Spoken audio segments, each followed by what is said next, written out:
Greetings everyone. In today's video, I will show you how to fix iPhone volume buttons not working.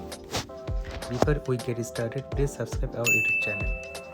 Sometimes iPhone volume will not work properly. Sometimes you are playing video or whatever, so that might be one thing. You may want to make sure that within the application itself is not actually changing the volume in a different way. You can also try going up at the top, and if you can actually see the volume is changing here, like if you go through, you click this up and down button, the volume is changing, probably means the application is the issue. But if you are clicking these buttons, this is not changing either, well, then as long as it's not a hardware issue, just making your way over to your iPhone settings. So click on your iPhone settings right here.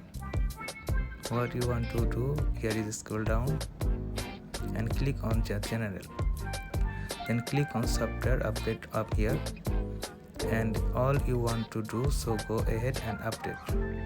So go and update your device, just click down and install.